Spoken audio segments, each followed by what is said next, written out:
Welcome to Vampire Radio!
Hola, hola, hola. You are listening or watching Vampire Radio. Of course, I'm your hostess with the mostest, Shelly from Kelly. And I'm joined by the lovely podcast dog, Minnie the Moocher. And happy Labor Day, everyone. Today is Labor Day. This episode, once again, was supposed to go up on Friday, tardy, whatever. It's here, it's new, so get over it. I've had quite the day so far. First of all, I went out of town. I went and took a little excursion, a little 24-hour trip, if you will. I went to Crestline, California. It's up in the mountains, the San Bernardino Mountains. And earlier today, I post on all my platforms a very little teeny weeny sneaky peek of what that was like. And here it is.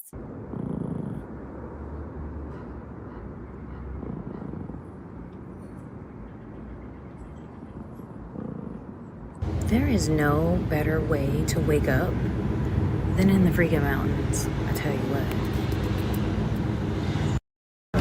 Happy Sunday Fun Day!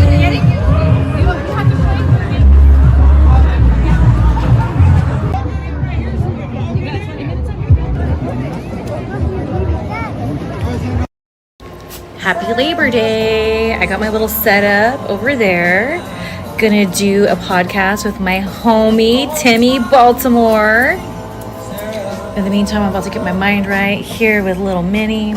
And then a little bit after I'm done with Timmy, it's time to do Vampire Radio. So stay tuned. Like I said, a super little sneaky peek, but not a little sneaky peek nonetheless. I had a great time. It was my mom's birthday earlier in the week. So this was a little family gathering, a get together, if you will, to celebrate her birthday. And I went up on Saturday and had a great old time. Left on Sunday late. And now here I am Monday. And I was really hoping before I got into the weekend, I was going to be able, like I said, to have a new Vampire Radio, but it just didn't fit. That's what she said. Then today, I got to connect with my good old buddy, my good old pal from my OVW days, Mr. Timmy Baltimore.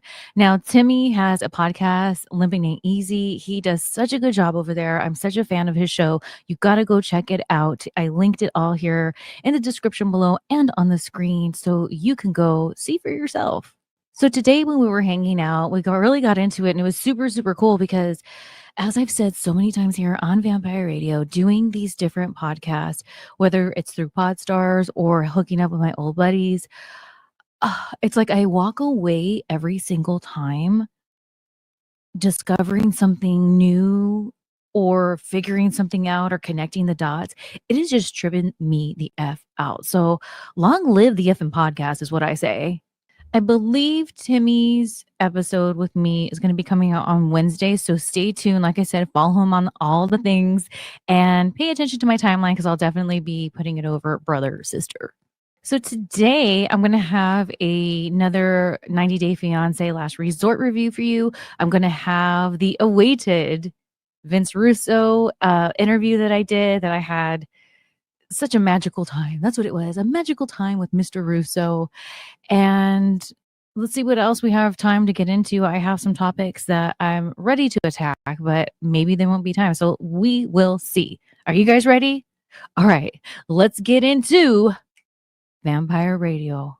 And we're going to start off with the little music break. And when we come back, let's do a little 90 Day Fiance review, shall we?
Okay, you guys, this part of the podcast is going to have to be just audio. And here's why.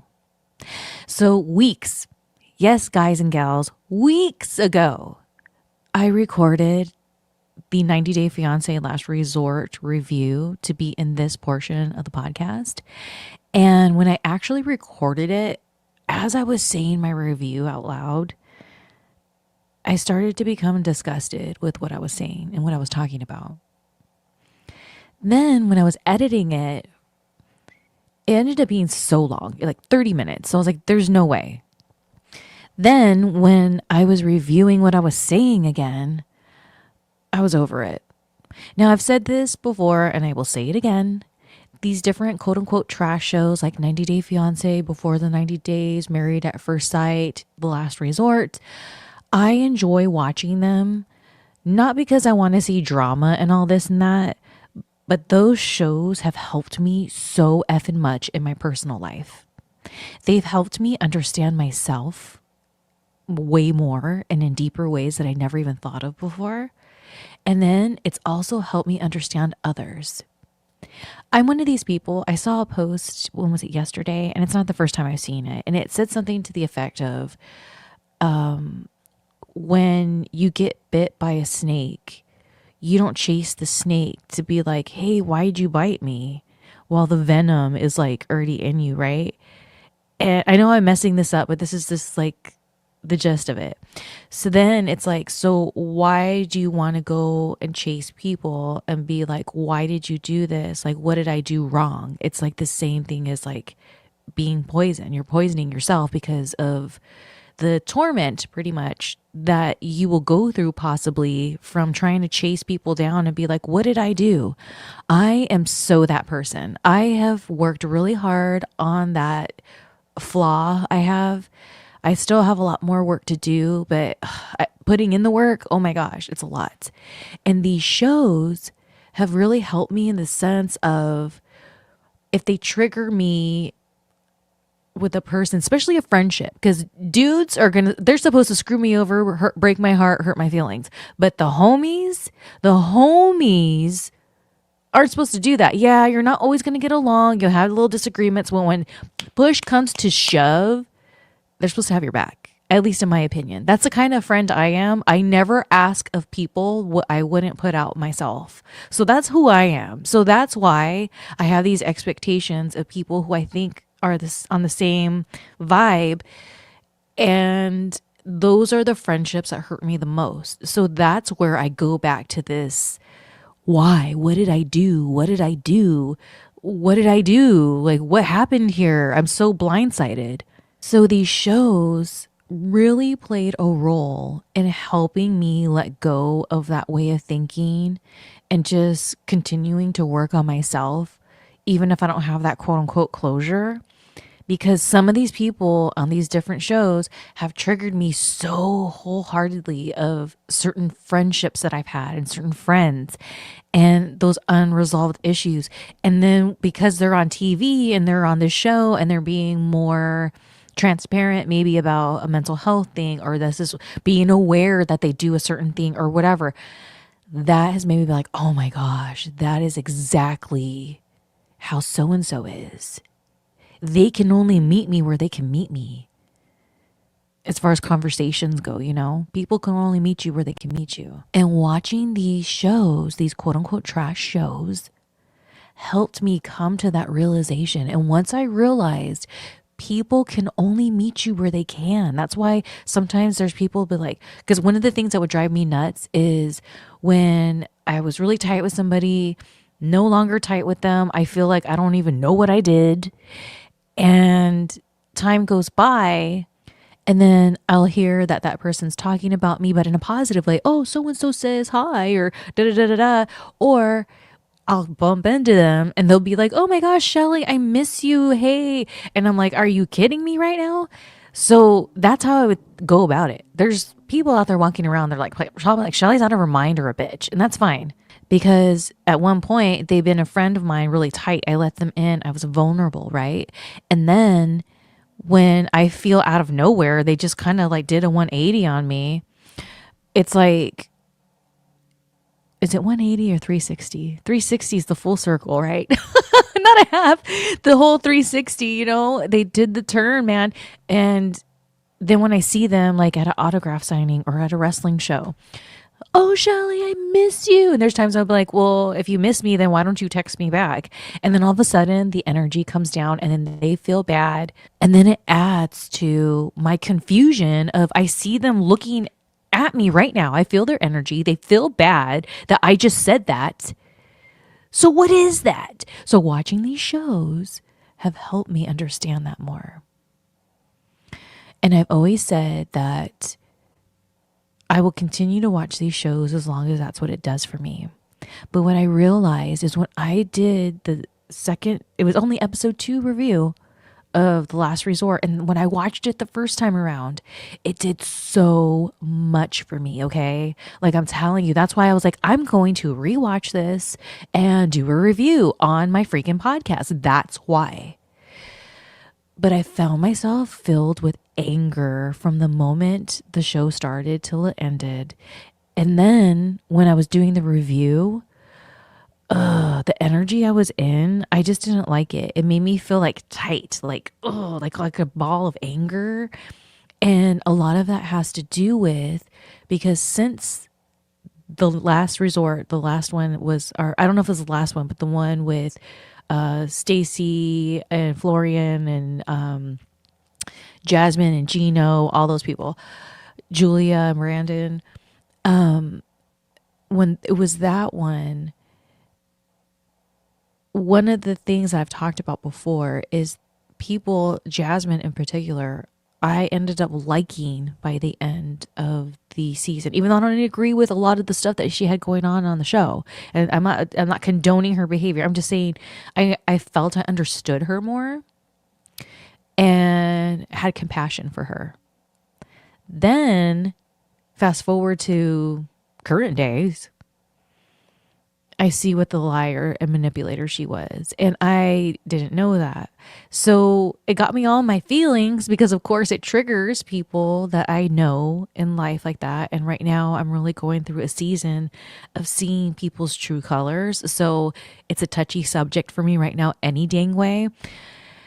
And it's just not fun and it's not serving me. It's a disservice. So I was like, dude, I gotta put something in place of this because I'm not going to put this out. It's pointless. I'm just not going to do the reviews anymore unless I feel like it later. We'll see. And then every single time I was like, because this podcast has been ready for 3 weeks, people. But this part I've been trying to record and it just hasn't happened. So here I am. It's Friday freaking morning. I haven't even had any coffee yet. And I'm recording this for you. But here's the good news. What I have coming up next is my interview that I had with Vince Russo a couple weeks, or almost a month ago. No, last month now. Oh my gosh. Last month. And let me just tell you something, sister, brother. First of all, the majority, spoiler alert, the majority of the interview with Russo, the majority of it isn't even there because we went off record too much and we went too deep and you guys just can't handle it. Okay. I've learned this. Look, I have the right to censor and I could censor myself if I want to. And I censored that interview because honestly, I feel the listeners, for the most part, can't handle it, and it wasn't meant. It was meant for me and Russo to have those conversations, but it was a great interview nonetheless. So coming up next, we have the long-awaited, at least to my Secret Society and Vampire Radio VIPs interview, because they've known this. It's like every single time I go to record this what you're listening to right now, because I was going to do a video, so that's what makes it harder. Is I had to set everything up, blah blah blah. Something happened every time. And then I thought, maybe I just won't do anything. And I was like, no, dude, now it's incomplete. And I can't give an incomplete paper to you guys, a podcast paper, if you will, visually. Anyways, up next, Vince Russo interview with me. And then here's the other thing with the Vince Russo episode. It was on a Friday, and it was 7 a.m. when we agreed for me to do the podcast, which is fine because I wake up at around 5 o'clock, right? So that day, I remember the night before, it was just a really rough night. I was tired. I had to get up earlier than usual, but I was fine with it. I had my makeup on, but I didn't have my hair done and I was still in my pajamas. And I told myself, I don't care as long as I have a little bit of makeup on here and I got my coffee, I am fine. And so this whole Vampire Radio episode is so lucha. It's all over the place, but hopefully by the end, you'll love it. All right.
Well, good morning, Mr. Russo. We were just chit-chatting. You got me up early today.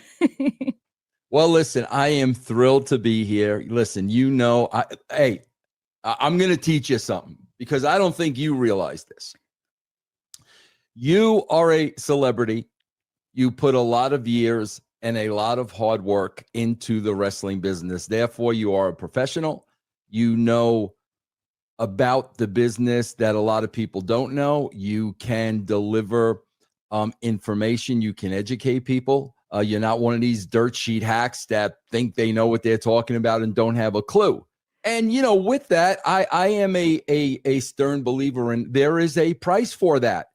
And that's why I learned a long time ago when people contact me to do a podcast. I mean, let's face it, unless it's Piers Morgan, I'm not going to benefit from your podcast. You're going to benefit from me being on your podcast. So I learned a long time ago, I charge for my time when I do a podcast. You're going to get the hits and you're going to get the clicks. I'm not going to benefit in any way.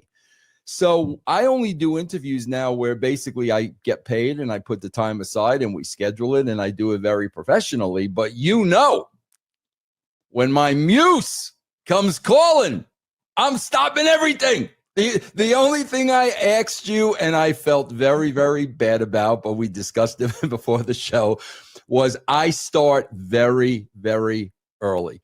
Because, I live in Colorado. I love living in Colorado. I love the summers. I go in my Jeep. I take the top off. And when you live in Colorado, like wherever you drive, there's mountains and there's scenery. And that's where I find exactly what you're doing.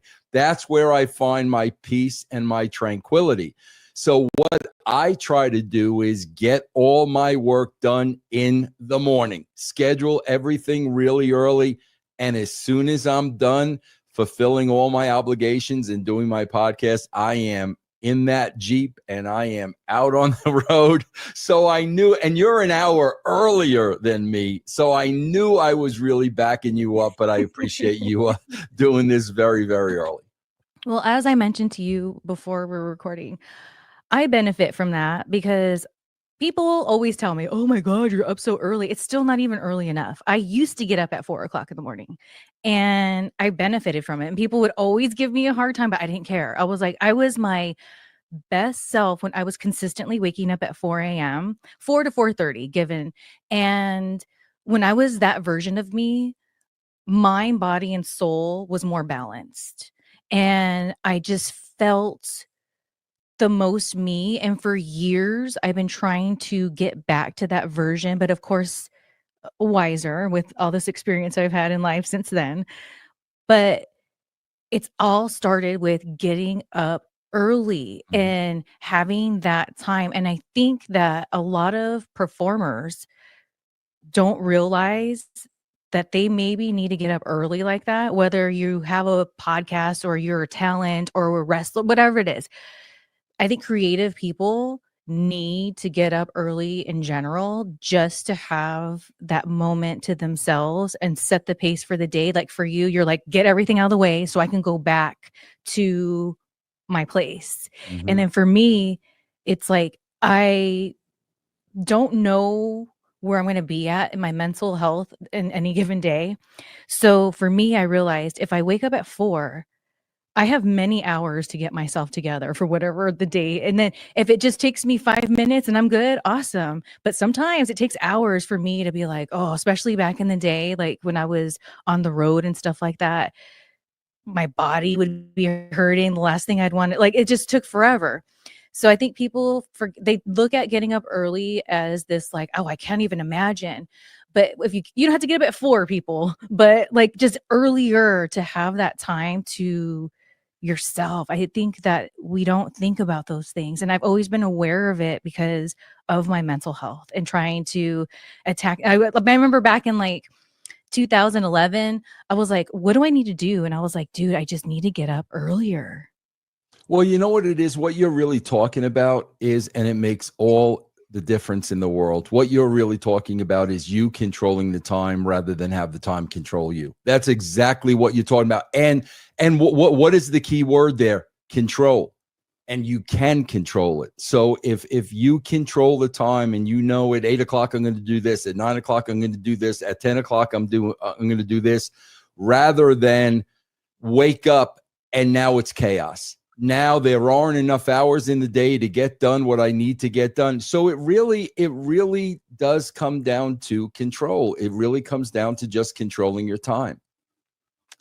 Amen to that, because I grew up in a household where my mom was habitually late, but she would take it out, those frustrations, on, hurry up, Shelly. Da, da, da. So I grew up feeling like I always have to rush. Mm-hmm. And it's something that I've been, to this day, I still try to work on. I've gotten a lot better, but I've noticed that I make a lot of mistakes when I'm rushing. Mm-hmm. The anxiety and panic and feeling unsafe sucks. And Mm-hmm. so then those triggers are going on. Well, at the same time, you're trying to get whatever you're being hurried to be done and complete.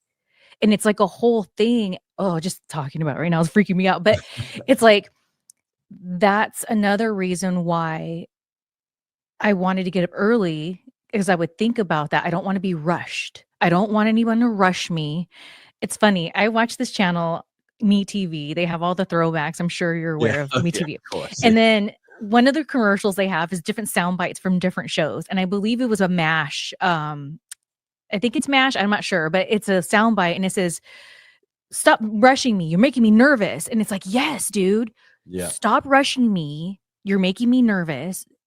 And taking, you saying that it's taking control of time, now all the dots are connecting for me, because that was fine. Every time I've been consistently getting up early, I have felt more in control of my life, therefore making better decisions and in a better place, versus when I don't. And Yeah. that's where it starts from, is having control of time. And even when you have control of time, it leads into a problem, because this is what has happened to me. And like, I don't even know how I got into this. And it's something that needs to be corrected, because like I told you, my podcasting starts every day at 8 o'clock. Okay. Whether it's one show, two show, three shows, however many shows I have. And I try to be done by noon. That's what I try to do. I try to be done by noon. Somehow or another, with my schedule over the years, I'm done at noon, but then I got to go back at 6 o'clock and start all over again.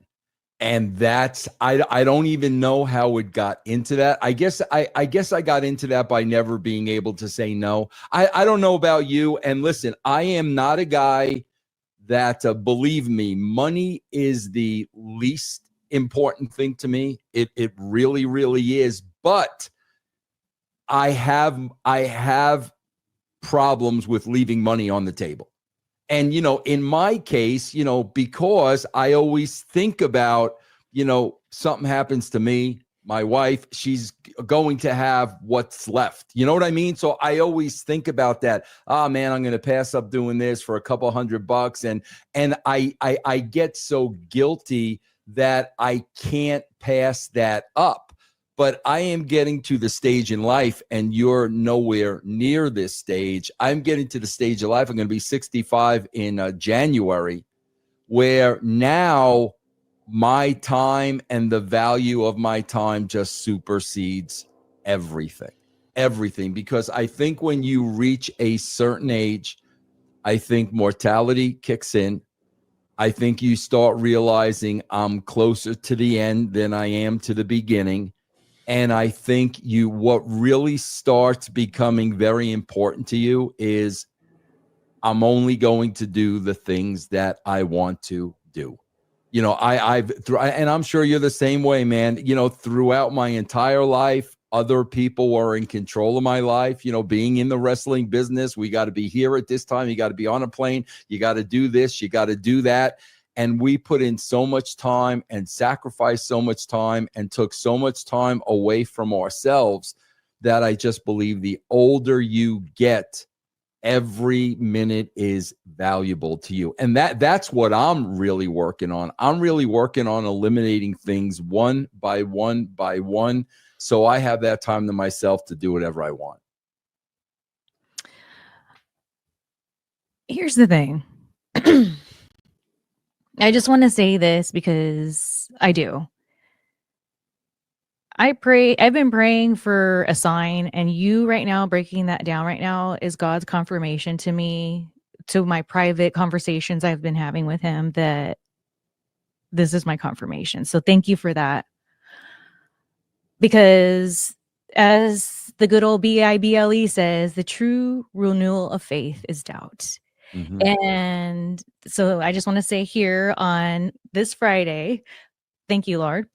Second of all, I get it. And here's the thing. I don't know if I've told you this before. I might have, maybe not. My obsession with vampires stems from my death anxiety. And so I feel like me being hyper aware of death since I was a kid and around disgusting situations that and seeing things I shouldn't that just traumatized me, that has always been my thing. That's why vampires to me were appealing, because I was like, they don't die. And to me, having that death anxiety since a kid, whatever. So that's in a way what's always saved me, because when I've been presented going down this road or this road, what stopped me going from that road is my death anxiety and everything that comes with it, making everything very real, right? So going back to what you're saying, I think because I've been so hyper aware of that, I, in the last specifically 4 years now, 3, 4 years, I'm like totally on that path. And then when I was on that path before, that was the Shelly that I was talking about before that I've been trying to reconnect with, that used to get, or that was me in like my 30s, right? And so I've lived that life before, and that's when I was my most balanced. And then life happened, beat me up. I got in a bad mood for all these years after, right? And so I've really been trying to get back to that. And it goes back to exactly what you said right now. I get so caught up because my whole being has always been a hustle, whether it was modeling, acting, or being a wrestler or whatever. So my feeling safe to myself is you can't turn a gig down, like you're saying. Like, Mhm. Mhm. hello, this is what I do. This is what I bring to the table. This is, especially when you have a family, it's like, this is what I'm bringing to the table to help the family out. So it's like inside you, it's your second nature to be like, you can't just be like, oh, so it's a very difficult thing to have to monitor and say, what is worth your time? What am I supposed, and it's not even about that. It's, what am I supposed to be doing? Is this an alignment of what I'm supposed to be doing? Because if it's not, like in your case, I'm supposed to be out in my Jeep out there. That's what my true alignment is. So is it or not? And it's a hard thing, especially when you're that hustler and that's what you bring to the table. And I think that's why a lot of people in the entertainment business, or any kind of people that have like that kind of mentality and whatever they do for their career, that's like one of the hardest things to do, is to truly choose your piece and what brings you everything. And even if that costs not taking that gig over there, Yeah. because you feel like, ah, like you said, leaving money on the table. Like Yeah. that's the best way to put it, because that's how you're feeling. It's not like, oh no, I don't, it's fine. I'd rather be doing this. That's not what happens. It's like, I'm leaving money on the table. Yeah. Yeah. It's not so simple to be like, oh, la di da. Yeah. So, anyways. We have to have a conversation, because let's have a conversation. And maybe this is why this podcast was meant to happen today. And we were meant to be together and talk, because you said you have a death anxiety. I've got that same death anxiety. I have been a hypochondriac my whole entire life. I have an absolute fear of death. Now, here's where I get pissed off at myself, because you just mirrored my thoughts and my feelings.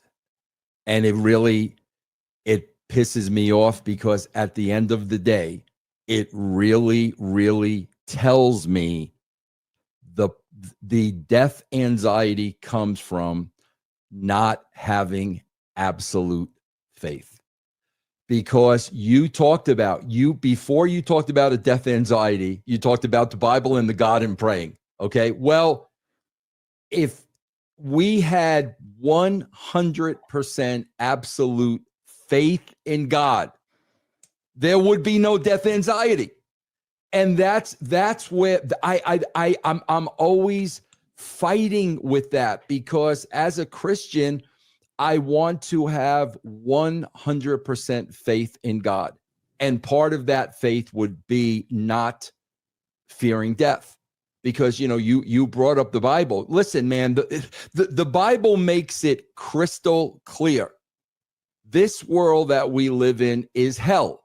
This world that we live in is run by the devil. This world that we live in is all about money, power, greed, and ego that nobody experienced better than you and me in the wrestling business. That is this world.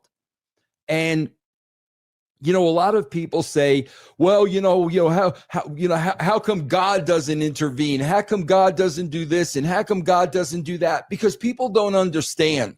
Okay. Go back to Genesis. Okay. God created man and woman and put them in the Garden of Eden, paradise, the perfect world, everything we needed. You never did. You didn't age. You didn't get sick. There was no war. It was absolute paradise. And all he said, the only order from him was, obey me, obey me. And what did we do? We did not obey him, and we sinned. And when you go back to Adam and Eve and they brought sin into the world, that's why we live in the world we live in. That is on us. We went against God and we sinned. And from that moment on, we have to deal with sin. So God knows full well the world that we live in. And this world, I really believe, is just, it's a learning ground. It really is a learning ground. And we have to try to somehow, manage our way through it, go through the peaks and go through the valleys and the good times and the bad times, and just somehow navigate our way through it. I believe the meaning of life is, and this is what I think everybody should be concentrating on, and I really do concentrate on this.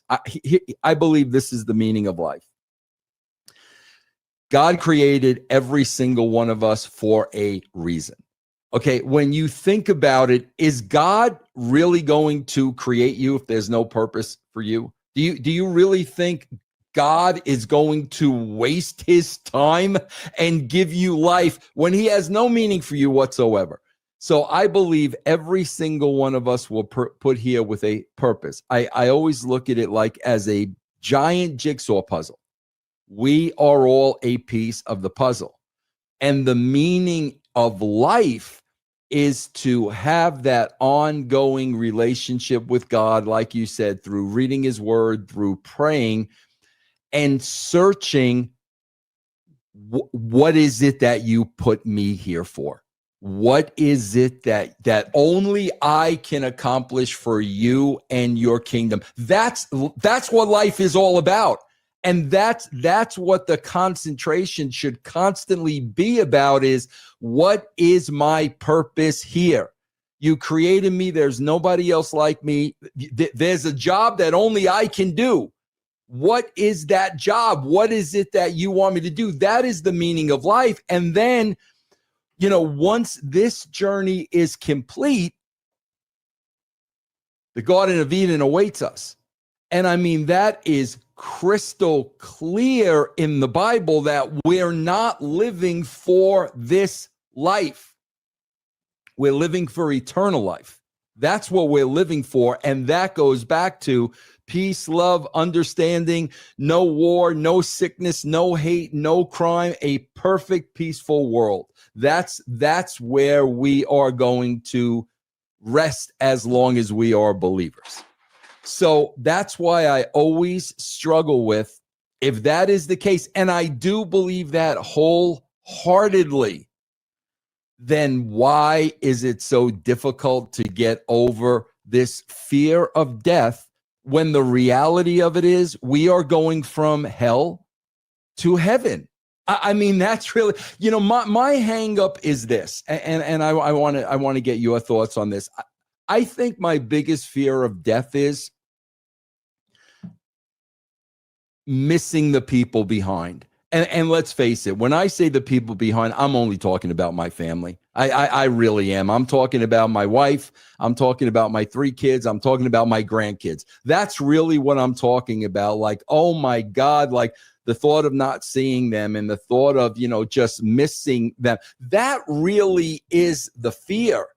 But again, that's always the struggle with me is absolute faith means you believe in his word, you know what this world is, you know what the afterlife is, and it really is. It is absolute faith. We are failing to have absolute faith if we have that fear of death. And that always bothers me because I do believe without a shadow of a doubt, but I guess I don't believe as much as I should if I fear death. A couple things. First of all your points, I totally 1000% get and agree with. For me,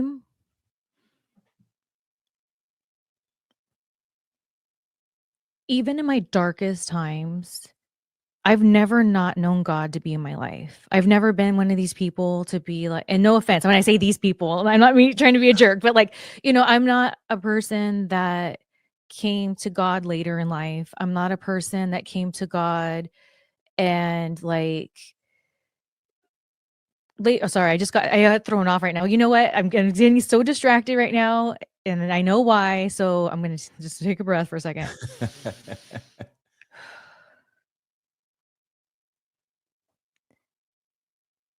So I've never not and I've never been or one of these people that are like, "God, how can you do this?" or whatever. Because anytime something ugly has happened to where there should be every reason to say that, Mhm,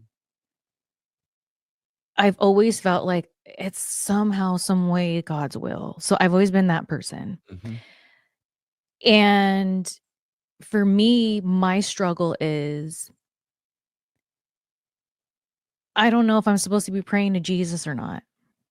Because years ago in 2011, I've always resonated with the Old Testament. I grew up Christian household. I grew up in a Christian school.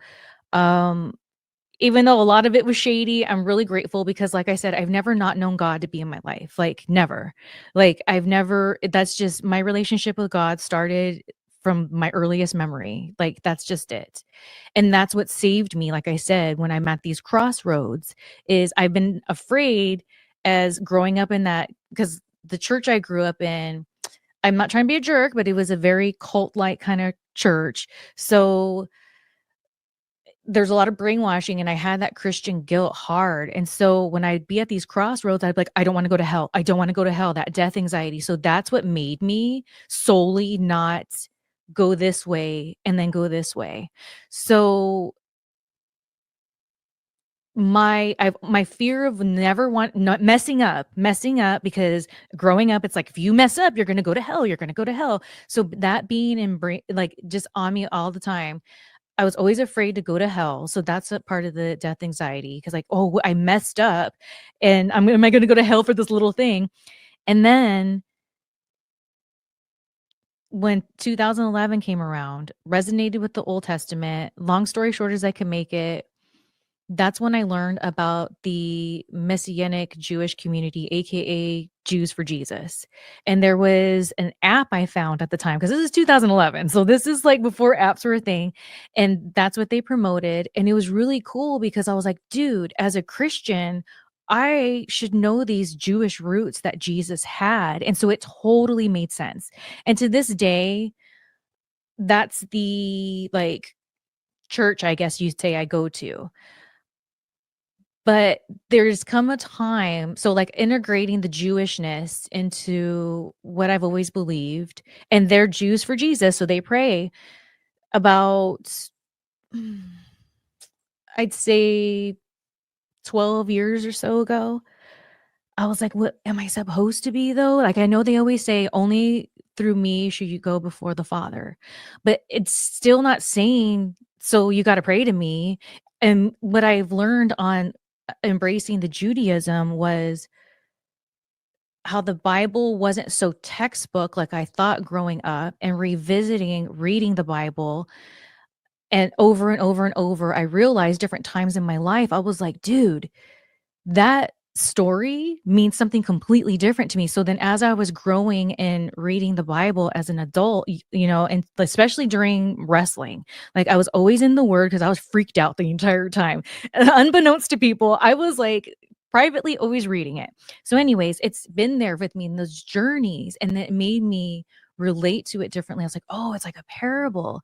So then when I'm like questioning all these things, I'm just like, okay, and then it turned into, when I pray, I'd be like, "God, if I'm supposed to be praying through Jesus, I'm so sorry." Like, I literally say this to him. I'm like, "I'm so sorry. I'm not trying to disrespect you, but, like, I'm also not trying to disrespect you by doing that. Like, I don't know what to do. I need to sign. I need to sign. I need to sign." So that's where my doubting of my faith is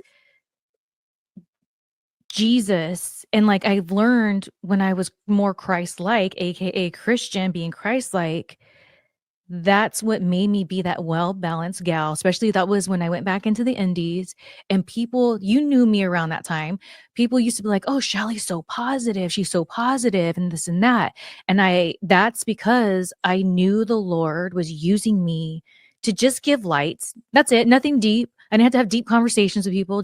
Just giving the, even if it was just giving somebody a hug and that love radiated, and it wasn't from me, it Mhm, was the Lord. And mhm. I would openly talk about that stuff back in the day too. So I've been there, but then, like I said, like about 12 years ago, I'm like, wait a minute, am I supposed to be saying these prayers to Jesus or not? And I'm just like, that is my struggle. And then thirdly, I've died before. And my fear has been exactly what you said, detaching from my sister, because my sister is 9 years younger than me. I've been taking care of her since she was born. We have this bond forever and ever and ever. And my fear was, if I die, what if, like, I don't remember her because it's just a different state of being and this and that. And when I died, it freaked me out even more when I came You back. you gotta talk to me about that for a second. When you say, Yeah. "I died," please explain that before you go further, Okay. so I I've been very open about this. yeah. So long story short, I used to date this actor, and he and we would like to, medicate and have wine. And I remember one night my wine looked weird. I don't know. That's all I remember. I was like, this looks weird. And then next thing I realized, it was the next day, like at 4 o'clock in the afternoon. And when I remember that wine, it was like 9 o'clock at night the night before. So I go to take a shower, and then all of a sudden I come out of the shower and I just remember saying his name. And then all of a sudden I This is wasn't, this is the next day at 4 o'clock. yes. Okay, okay. So all of a sudden I am in this, I don't want to say room, and it's so cliche, but that's the only way I can describe it to the human brain so they can envision it. It's kind of like this infinite room with this blue hue, and then there was the light. And I remember I wasn't Shelly. It was weird. It was like I wasn't Shelly. I was just my soul. And so I remember hearing my thoughts, and I was saying, "This feels so good." And when I was saying that, there was this like warmth that I can't even explain to you because it wasn't a body physical feeling. It was this, it was just this being, man. And I knew it felt so good. And then it was like, not the thought I had a choice, but the feeling. It was all feelings, no thought. It was just feeling thought didn't exist. Like when I said I could hear my thoughts, it was like, it's not like a movie where it was like a narrative. It was a feeling, but the only way I can describe it right now is saying thoughts because there was no words coming out, but it was all feelings. And the next feeling I got was, you have a choice to continue to go or to go back. And then I remember looking down and I saw this girl and I felt so sorry for her. My heart broke for her. I didn't know why, but it felt like, oh God, I can cry right now. It felt like she needs me. Mm. So I decided to go back. And then I went like this. And then that dude was over me and he was like, oh my God, your body went gray. Oh my. And then get this. He goes, it was like on my show because he was on a TV show. And I'm thinking, show? What? So, yeah, dude. And so after that, when I registered all that, I was like, I didn't think about Danielle once. And that freaked me out. I was like, does that mean she doesn't exist when like you get reunited? Like, is that not true? Or maybe I just didn't go far enough, but it freaked me out to no end and added to my death anxiety.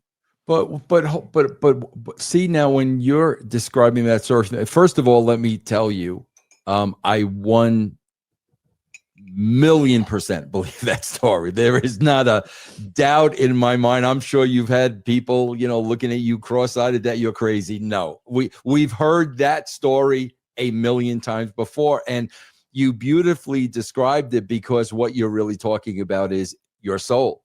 That's what it was. It was your soul. But I was getting the impression that when you saw that little girl that needed your help and you felt so bad, I was getting the impression that that was your sister and that you were sent back to take care of your sister. That was my takeaway. So what I would say to you is, you had the choice, and at that point, your sister needed you. And you saw this little girl down below and you felt so bad, and it was like, I have to go back. And what I would say is, when that situation arises again, okay, that little girl might not be there. And you might be able to follow the warmth and follow the light and go where you want to go. And that would tell me, that would be God telling you, she's okay. I will take care of her. I mean, that's how I would look at that situation. So you didn't believe the girl that you were looking at down below was your sister, and that you needed to continue to take care of her. I always was like, oh, it was me. It makes sense. But hold on. First of all, this part I got to edit out. So I'm going to say that. Go ahead. Because you wind up saying to yourself, man, it really can't be that bad if the purpose of this is to bring me closer to God. And that's when you start searching with praying. And like you said, God, what is this supposed to be showing me? What are you telling me through this? What is the life lesson through this that will help bring me closer to you? Because that's this entire journey. We're all working on ourselves. I really believe this. We need to be ready for heaven. Like, it's going to be a total, you were there. I mean, what you explained, we need to be ready for that. And this is like a training ground, and everything in life is a lesson. And that's why when you could start looking at the negatives as with that silver lining, there's valleys and there's peaks and there's valleys, but everything is designed to bring me closer to him. So what is he telling me in this experience? And I got to tell you, and this is where the human part comes in and makes it so damn difficult, because we're human.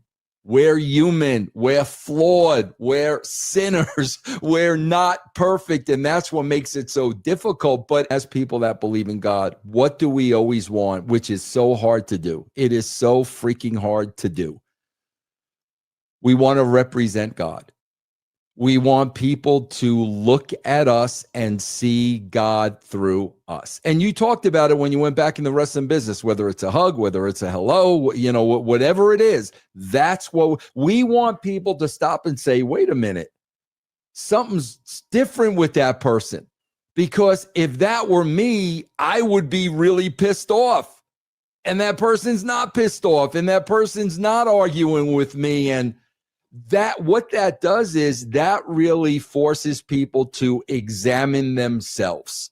If you're in a argument with somebody and you keep that in mind, I'm supposed to be representing God. I want people to see God through me. All of a sudden you're in that argument and now you take the high road. And now that person is looking at you saying, wait a minute, that's not what her reaction is supposed to be. She's supposed to be yelling and screaming like I'm yelling and screaming. And then when you're not, that really makes them look at themselves and evaluate themselves and say, why am I this way when that person was being that way? And from what I'm hearing from you, I just get the feeling that whether it's jealousy or whatever it is so hard because we're human. So many times we just want to say, F you, F off. That's what we want to do. But I tell everybody this all the time, man. The hardest thing in my life, I swear to God, was when I became a Christian, because at that point, everything was the complete opposite of what I've been doing my whole entire life. I felt like everything I was doing was against the grain. It wasn't how I normally would have handled it. It's not how I normally would have done it. And that's why I feel, it's going to be a process. No other customer is going to come in. It's too late. I swear to you, I heard an audible voice. And the audible voice was, look at you. Look how black your heart has become. I absolutely heard that. And like I said, from that moment on, like everything about me changed. Do you know I left TNA the first time because that happened to me? All of a sudden, when I went back to TNA after that, I started seeing it for what it really was. And I'm like, I can't be here right now. I can't live in this world right now. And I swear to you, the only reason I went back was because Jeff's wife was dying of cancer. And I knew he had 3 little kids. And I'm like, I got to go help him out. I knew what he was going through. But when my eyes opened up and I saw what the business was, man, I could not be in it for another day. Everything you said, yes. And it's crazy because the way I've been handling it is I get into this mode that I used to have to get into when I had to share a locker room with someone I did not like, that screwed me over, that I have every reason to dislike. I'd have to coexist in there. And I would still show them kindness, but with boundaries, They weren't going to get the, hey, but then, hi, how are you doing? That's hi, have a nice day. Like, whatever. So it's funny how you bring up wrestling in that sense, because I've used my traits of surviving in the locker room with people I don't like, but not letting them ruin my time or my Right. vibe. So that sounds like I got treated like a locker room brother, like a locker room, like somebody that I don't like. And then I started thinking of when I had to interact with people I didn't like, but the reason why I didn't like them was because of what they have said or done to me. But then there would be these times where I just felt like bad for them. I don't like her, but I feel sorry for her. So I've shown, and she's done me dirty. I have reason not to like her, but I feel sorry for her. Burned me twice, actually. So there's that. Like I forgave her, da da da da, and then she burned me again. So I thought, okay, I gotta treat her. And then when I did, I started thinking, okay, the reason why I gave grace, because I looked at her as just a person. Like she's working with what she's got. She kind of doesn't know any better. So that's why, because I remember one time I told her off privately and I was like, I was drunk. I was like, you have no idea how much I love you, but you're such a bitch to me. But it's true. That feeling I had when I looked down and I felt that for over a year now, there's been different times where that's how I felt, and then that was, like, the Lord kinda, like, breaking me to be like, "Come on." And then we ended up in this whole conversation, so I just praise God for using you to help me out because this is and then on top of, like, whatever God's will is for both of us in this situation, I know it's the devil using the situation as well to just take me off course, Yep. F me up so hard, Yep. and this and that and the other, and so there's that whole spiritual battle that I've been like, whatever, and so it's just been, like, a lot, man, and trickling effects that, like, happen with it, and it's interesting what you said about, like, once you saw everything because that's exactly what happened to me when I became Ariel, because people didn't realize that I had a relationship with God and the way I aesthetically looked, they thought I was down with the devil and I just wasn't. So that introduced a lot of opportunities for people to have weird conversations with me or put me in weird positions. And I'm like, no, dude, like I love Jesus. Yeah. Like, you know? So maybe that can make you understand when we work together at TNA why I kind of had this I really don't give a F attitude. Like, and some people looked at it like I was being too big for my britches, but I felt so betrayed. Like, it's more than just as a wrestler, it is way more. It's my soul, but yet at the same time, I knew that I was put there for that's why when I stepped up to freaking Batista, I knew that it was a spiritual warfare, and what's so crazy about that is later on understanding all of that and everything, and then it's like he was Leviathan in OVW, so it's like, "Whoa, that is so Yeah. crazy," Yeah. and then when we made amends, it was on 11/11/11, and it was at the Immortals premiere, that movie. I had went with my girlfriend to the red carpet. We got invited because we were like, local actresses and me in the wrestling. And so he was there and I went up to him and that's when we had a conversation. We took this little picture. I was like, let's show the internet that we're cool, like whatever.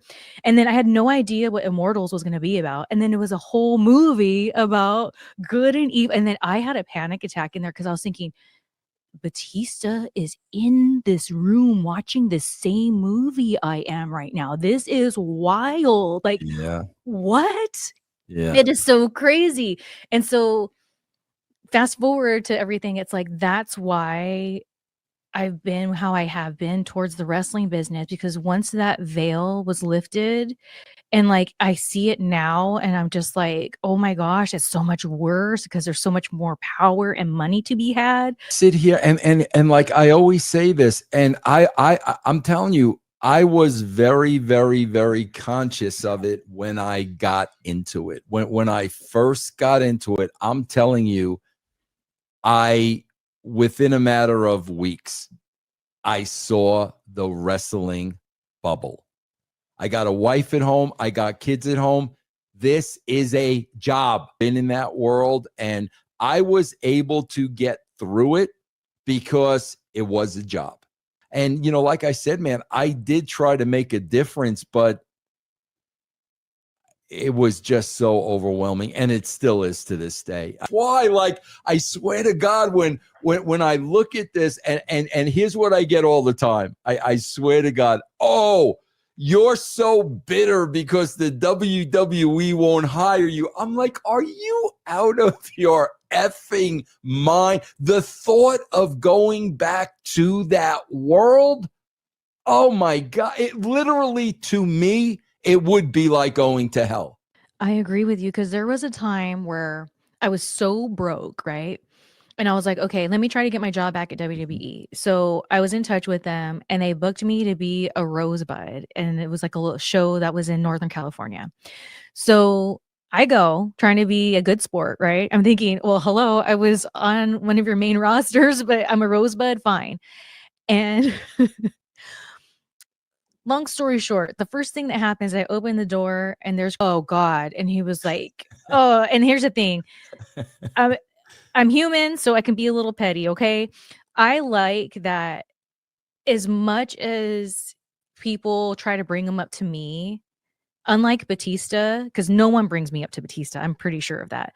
But people without realizing it bring me up to him, but it's not like fans. It's like people who like know both of us somewhere, not like some model girl or some actress or some musician. And they're like, "Oh yeah, my friend Shelly Martinez." So, and then I always get back, his face like went white. So I like went through and I just all the, I'm sorry, but the fakeness and the brother and this and that. And I was like, oh, so I went into the locker room, ate an edible, and put vodka in my Gatorade and just went from there and had a good old time. I was Yeah. like, "Hey."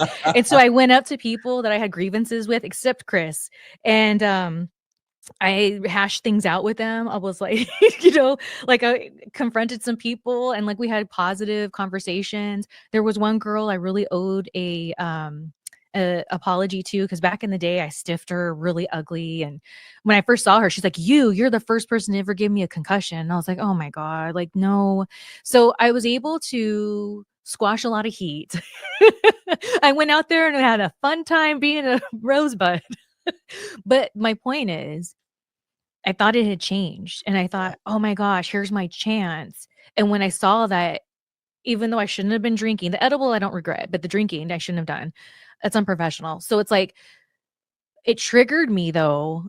And then what did it do? It put me right back into the like I had to lower my vibration by having some alcohol because the only way I was going to be able to survive the rest of that day was I had to lower my vibration. Lower my vibration by having some alcohol because the only way I was going to be able to survive the rest of that day was I had to lower my vibration. Yeah. And that's what wrestling started doing with me is like Yeah. I started drinking too much because I kept feeling like, oh, I got to lower my vibration and like, oh, to be around these people, the only way I can be at least pleasant to some of these people, I got to take a shot. Boom. Okay. And then like, oh, so It's funny, even bringing you back to be a rosebud. That's to humiliate you. That's to, I know. that's what I love about the wrestling. I swear to God, the one thing that makes me go hysterical is always this: they test you. I'm like, it's wrestling. Who are you testing? Who are You're you testing me in testing? professional wrestling. Like, are you out of your mind? It's yeah. It'll never change, man. It's just different people, man.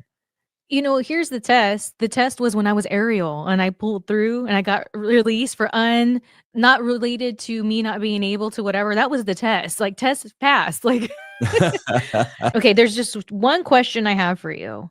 And it's something I'm so scared of. So we have to get this in and then I'll let you go. Is that okay? Oh yeah, yeah, yeah. Okay. So we're back. We had a private conversation you guys couldn't handle. So oh well. And now that we're back, I have been so nervous about what I'm about to ask you for years. I've went to text you this and then I delete it. For years, I went to DM you this and then I deleted it. Uh-oh. Is it? For It's not boxes or briefs, is it? no. Okay, all right. So we were talking about wrestling, brother, of course. Yeah. And I was telling you about some times where I was really pathetic. And there was a time where I did something so pathetic that it's so cringeworthy. And when I thought about this moment that I didn't realize I was pathetic, in my head, the way I remembered it was not as cringe as it was. And what it is when you were at TNA I had already quit. I had been gone for a little bit. I was trying to get my job back, and I went and made a YouTube video, and it was called "To Vince Russo with Love." Do you recall this? I do not. Oh my God, it's so pathetic. So it's 3 minutes long. Let's watch it because I want to know. Oh yeah, great. I'm so scared. I'm so scared. Tremendous. Let's watch I'm it. so scared. Great. I'm so scared. No, Okay. are you kidding me? This is awesome, man. No, but I'm so pathetic. No. All right, here we go. Let's see here. Oh my God. So how long ago is this? This was 14 years ago. Oh wow. It says here. Okay. Oh my gosh. It says, since I can't be physically in front of you, I thought I would do the next best thing, smiley face. I look forward to hearing your thoughts. Oh, let's see. This God, is great. I'm so scared. Hola, Vince Russo. Long time no see. Well, you can see me, but I can't see you, but that's beside the point.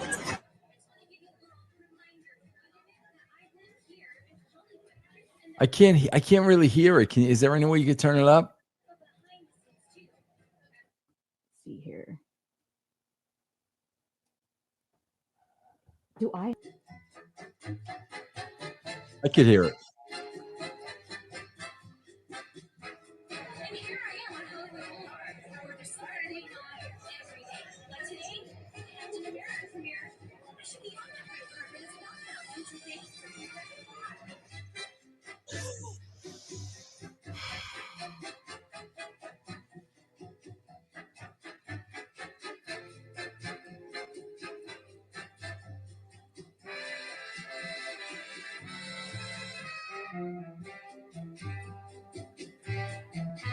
The music's incredible. Incredible.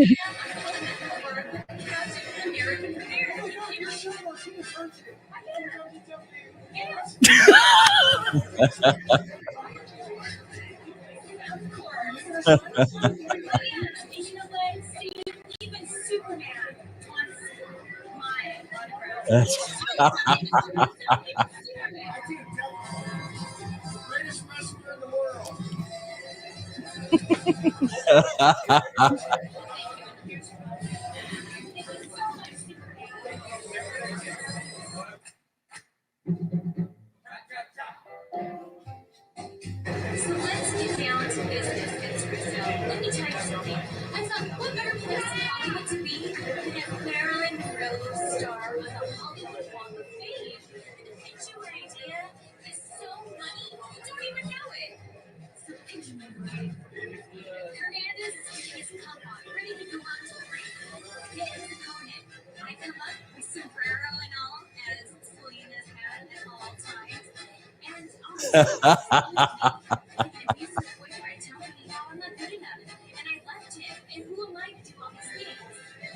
and that's when I said, just deteriorate right in front of your eyes, and then you see Serena and Rosita. And with cookies, No. that's when the tag team begins. Let me tell you something. Anytime I've been at an event where me and you're at, whether it's the Wrestle Weekend or any other signings, I say, when are you guys going to tag team? You guys are so perfect together. The world can't even handle you. So, when are you guys going to tag team on Twitter? In all the wrestling sites, all the fans on the Oh my God. I figure, what better way to get the fans happy to say good morning? Even when they said they figured after the cookie and Selena's aka Shelly, we put together and you tell the name.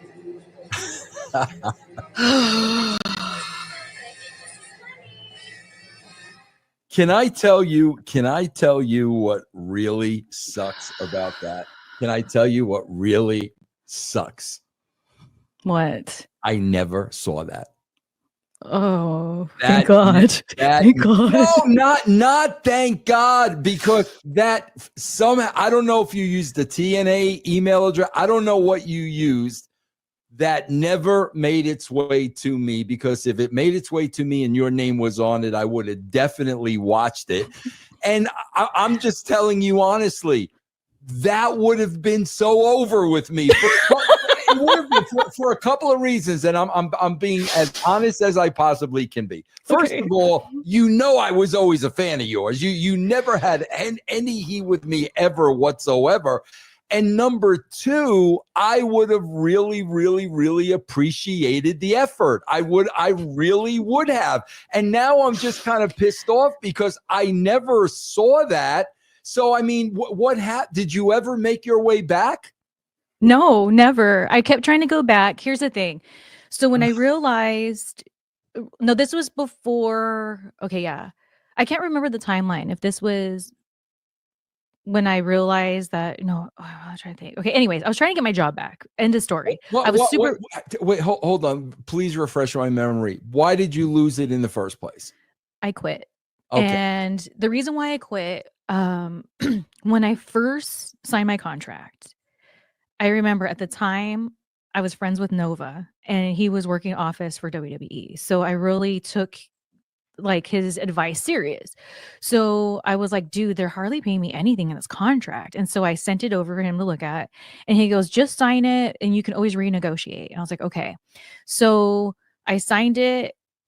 Fast forward, it was close to a year later, and I knew that my contract was going to be up, and it was either they were going to not renew it, or if they renewed it, that I was going to get like $100 bump. And to me, that meant I was fine with it, even though it is underpaid. I was like, that's helpful. I need an extra $100. So I was really struggling during my time on TNA, and when like it was really hard for me, like and it's my fault. Like, I mean, I trusted Nova's word. I always have heat with Nova. That's why I always call as Nova's the one. But I did make the decision to do it. I should have renegotiated, especially because I was just coming off of TV. Hello, as soon as my clause was over, I was in TNA. So there's that. But I just didn't know any better. And like it was a situation where like my gas was constantly getting turned off and things like that. So it was really rough. Yeah. And on the outside looking in, it's like, oh, I was Ariel, and then now I'm on TV with TNA, and then this whole thing's going on, right?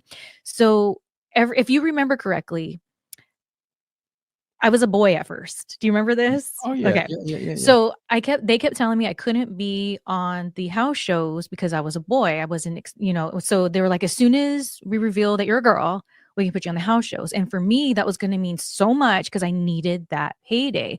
And then not only that, I really believe that even though I had great blue magic with LAX, Yeah. we could have refined it even more so on the house shows. Like, so it was like a win-win for Selena's. So when I was no longer a boy anymore, they never once put me on a house show. They kept saying that they were. And so I would go like on auditions and things like that. Who was doing the house shows then? Was it Terry? I don't remember. Maybe. Yeah. I just remember they kept telling me that I was going to be on the house shows. Okay. So because what I was doing up until then is I was hustling here in town in Hollywood. Sometimes I would land from coming home from TNA right to auditions, like no shower or anything. Like I was hustling because I needed the money. Yeah. So, and then I had that good TNA credit of like, oh, I'm currently on TNA going for me, So I started dwindling those down because they kept saying I was going to be on these house shows and I just never was. And I remember even Homicide would like go take up for me and be like, hello, she needs to pay her rent. Like, come on. And they kept saying that they would. And the last minute, they would always have a reason to take me off. And then I got offered a lead in this film, and it was for 2 weeks that for 1 week that we were shooting. And at the time, LAX was feuding with Team 3D. And there was a pay-per-view coming up. And then after that pay-per-view, that was the week that I needed to be available for the shoot. So I asked Terry Taylor, I was like, hey, what if Bubba and Devon put me through a table at the pay-per-view and then I can be off of TV for the week. I can go film this film and then come back. And he was like, and the pay-per-view was in Canada. And he was like, just come to Canada and we'll talk about it. And to me, I was thinking, what am I supposed to do here? Because now I have a whole crew. It's like I'm the lead in this movie. So it's like a whole crew of people, like all this, they can't just like be like, okay, well, next week we'll do it. It's like, no, dude. So I was put in this really weird position. So then I said, look, my contract expires next month. Can you at least just renew it now, give me extra $100 bump, and then I'll flake on this movie? Yeah. And he said no. So then I said, well, I'm sorry, I'm going to have to quit. And then that's how I quit. God, see, half of this stuff, like I never even knew about. Like I don't even know that conversation takes place. But That's what happened. what I probably got was you quit because you wanted to go do a movie. That's what I probably got. Yeah, and it's something that throughout my time after wrestling, I've really beaten myself up about. And around that time where I was really beating myself up about it was this video. And at the time, my sister and I and my two mini pinchers, Fred and Ethel Mertz, oh, I miss you babies. We were living in a studio apartment, all of us in Hollywood, right smack by Hollywood Boulevard. And I was in walking distance of the Chinese theater. So I made friends with the people out there that would like the Superman guy. And that Superman guy was known because he'd go on like Jimmy Kimmel sometimes. And like here in town, he was like RIP. He died a few years back.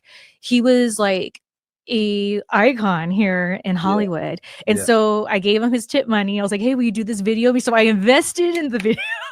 No, I wish I would have seen it. I swear to God, I never saw it, man. And what's hilarious is later in life, Rosita, she asked me because we were wrestling somewhere and was like, I just met her. And she was like, I saw this video once when I was at LAX. And it's like, were you mad at me or something? Because like, you know, and then she was talking and I was thinking she was talking about this video. And I was like, no, that was like this whole thing. And like, oh my gosh, can I just get to the point? Steam me up a cookie. Oh my God. It's so pathetic, but that's where I was at that same day. I did a shoot on Hollywood Boulevard and I was wearing a Wonder Woman outfit and I was wearing a sign that said, we'll wrestle for food. It was so deep. Like I was like, it was like a bad situation, but like, man, like I really was vibing with it. I was embracing what was presented to me. But yeah, I was begging for my job back. I thought I would go through you. And then when that didn't work, a couple years later, before that, maybe a year before that, I tried to pitch for me to be with Shannon Moore when he was doing his like glam. Yeah. I pitched that. And then I did another video where I went out of my way and I went to freaking Spanky, Brian Kendrick's house. And he was with TNA at the time. And I did a little vignette with him and I sent it in to you. I never saw any of these. All these years, I thought, oh my God, what if Russo saw it and he was like, "Well, this girl's out of her mind," and I've been so scared. It would have been the complete opposite. And then I would have spoke to you, and I would have found out that story about you doing the movie that I didn't know until now. See, I was putting on overtime trying to get my job back at TNA. Through you. I'd love to know where you were sending these videos. I don't remember. To somewhere where I thought you for sure saw it. Okay, here we go.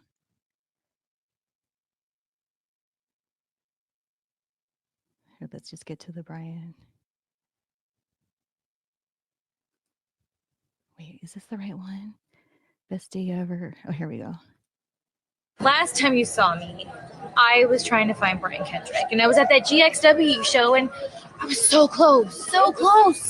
Well, he just left. But you know what? It's okay.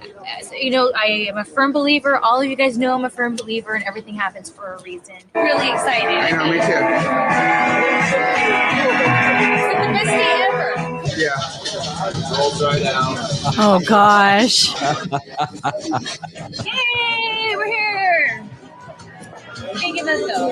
Okay. You sure? I mean, there's a pizza stand down the place. I know, and we'll get pizza. Okay. When we get this whole thing with Brian, we'll get pizza. We'll celebrate after. Okay. Hey, pizza's sounding really good. I know, we'll get it. Number. I don't recognize it though. I know, I don't answer those either. I really should. Sometimes I should, but like, I don't know. I got bills, you know. Me too. With voicemail. Oh, really? That's why, you know, it's like not all the way shady. Like, I have no idea where this is you have to going. hear I just each remember the of Brian accounts, Kendrick like, part. Okay. good camera. Okay. Here we go. Here we go. Oh my gosh, Brian! Finally! Oh my gosh, Brian! Finally! Oh my How you gosh! been? You have no idea. I have been searching for you, and it's like totally meant to be that like this is happening right now. You know, You're flattering. I'm telling you, like I just want to tell you something. Like I don't know if you know this, but like back in the day when you know UPW in those days, like I used to see you, and I just like there were stars in my eyes. It's true. For real, stars. You know why? Because Why? it was like the passion you had for wrestling. I hear like you were sleeping in cars and like yeah, I wanted to be a wrestler. I wanted to be a wrestler. And here you are. And like, oh my God, it just took my breath away. So like throughout my career, it really stuck with me. And you know, I made it.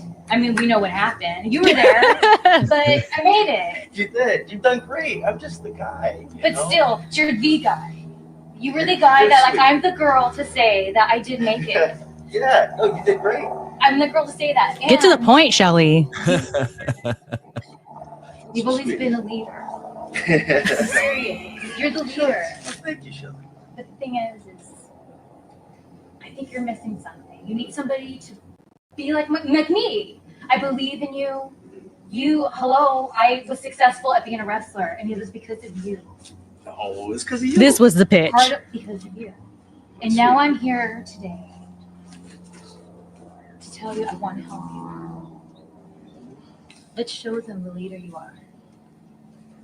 If I help you, everyone's going to know. Everyone. The internet, there's people, we talk about you. We talk about you all the time. Nice. All the time. But they need to know. Because they've never given you the credit you deserve. You slept in cars. You starved. You slept on people's floors. Yeah. Not everyone in this business has done that. That's why I always talk highly of you. I just did what I had to do to be a wrestler. I know. So that's why I want to help you. What are you thinking? You just tell me yes. And we'll go from there. Think about it. Think about it. Oh man, I swear to God, I wish I would have seen these, man. Seriously, because it's funny because what's he doing nowadays? Do you even know? I do believe he's still running he has a little promotion that's real cool. It's fun, kind of like comedy vibes to it. In California? Yeah. Because I was a huge fan of his. And that's why, like, if I would have seen the two of you together, I mean, it definitely would have been more positive than negative. I never saw any of those, man. And that's all a true story. I remember when I first started, what enchanted me with the wrestling is hearing stories about freaking Spanky over here, freaking Brian Kendrick. Like you'd hear about Spanky all the time. And he was like such the big deal. And it wasn't because he was walking around being like, I'm Spanky. It was people who trained with him, people that did shows with him. They were all like, yeah, man, Spanky's out there doing it. Because back in the day, the SoCal scene in the early 2000s in wrestling, it was scarce. It wasn't like how it was in the East Coast, the Midwest, even in other countries. It was such a like need to know basis kind of thing to where somebody like myself didn't even know how to be a wrestler, and that there was wrestling schools and there was independent shows. I would have been going to them all the time, but it just wasn't really the thing. So the fact that I mean, I know he's like not from here, but the fact that he was training here and made his mark here and the SoCalers embraced him so hard. It was so cool when he would go off and do these cool things. And it was him and a couple other people, and you'd hear these stories, and I would just be like, I want that. Like, I want to know how it feels to have to sleep in the car. Like, I wanted to sacrifice that hard because I didn't know in my head, but going back to that feeling, I had this feeling that doing stuff like sleeping in your car and what it does to you, that's part of being in the business. That's part of truly being in the business and paying your dues. So when I started doing that stuff, I'd always think of number one. And it's funny because when I said you're the leader, because my nickname for him was the leader. I call, oh, it's the leader. It's the leader. Yeah, So I yeah, kind of giggled when I watched her and oh, you're the leader. yeah. Oh, God, that was good. That was great stuff, man. I wish I would have seen it. The end was to the point finally, but I remember now it was supposed to be a whole thing where I was always looking, and that was the truth. At that time, no one really knew where Brian Kendrick was because he was kind of a low profile at that time. Yeah. So I literally was looking for Brian Kendrick for a while, and then he went to TNA, and that's when I think he had been there for a little bit, if I remember correctly. And then maybe there wasn't much going on, or I don't know what the case was, to where I was like, hey, I have this idea. And then like, whatever. And then that was the little video I did. And that footage of me at a show, I was wrestled at some show, and I asked those people, I was like, hey, I'm doing this thing where I'm like looking for Brian Kendrick. So it was like a whole Oh, master plan that's thing I great. did. That's It was great, man. unbeknownst to you and to Kendrick until I told him about it. And then we did that little video. Yeah, more people should do that. That's great. I love that stuff. Anything that's different and creative, I love that stuff. And those sunglasses were way over with me, man.